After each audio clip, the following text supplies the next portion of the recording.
Welcome back. One final point before we go tonight. Now, we talked about this story earlier, but I'm not quite finished with it. A high school teacher right here in California, who is also a city councilman, by the way, caught on video slamming U.S. military service members as the lowest of our low and dumb bleeps. Please watch. Because we got a bunch of dumb over there. Think about the people who you know are over there. Your freaking stupid Uncle Louie or whatever. They're dumb. They're not like high-level thinkers. They're not academic people. They're not intellectual people. They're the freaking lowest of our low. If you join the military, it's because you have no other option. Because you didn't take care of business academically, because your parents didn't love you enough to push you, and then you didn't love yourself enough to push yourself. Don't you ever freaking bring the freaking military into this country. I don't understand why we let the freaking military guys come over here and recruit you at school. We don't let pimps come into school. All right, anyone interested in being a hoe?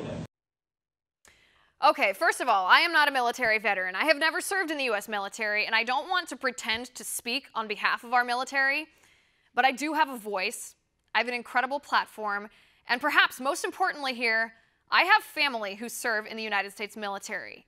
And you, councilman, just called my family dumb bleeps. Oh yeah, you had your turn talking, and now it's my turn. Let's start with some history. For a history professor, you sure don't know much about history, do you? You don't know from history that the reason you live such a cushy lifestyle is because of the men and women who serve in our military. You don't know that the reason that you're free to spew such garbage is because of people like my family who would give their lives to protect jackasses like you. But you should know that because you're a history teacher. You should know that our military service members aren't as dumb as a so-called educator who picks on a kid half his age in a classroom because the kid was wearing a Marine Corps sweatshirt. Good for him. No, that shaming was from you. You know what that's called? That's called being a bully.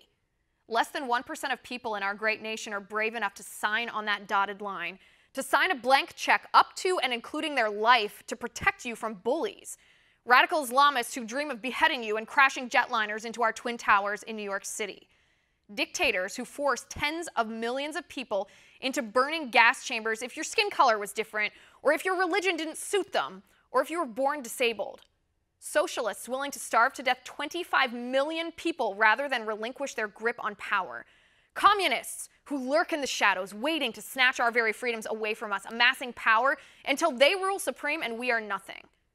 You're a history teacher. You know how easily all of that could happen again if we don't safeguard our freedom.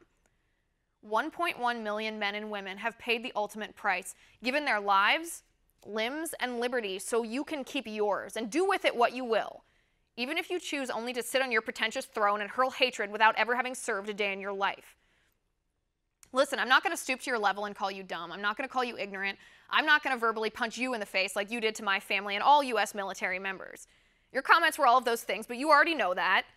But let me ask you this.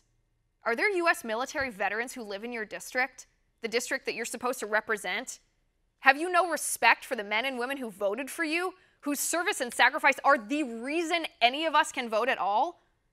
You're a history teacher, sir, but here's a little history lesson for you about the extraordinary innovators in our United States military who invented the GPS, the EpiPen, duct tape, the Jeep, computers, and the microwave oven. All things I bet you use on a daily basis.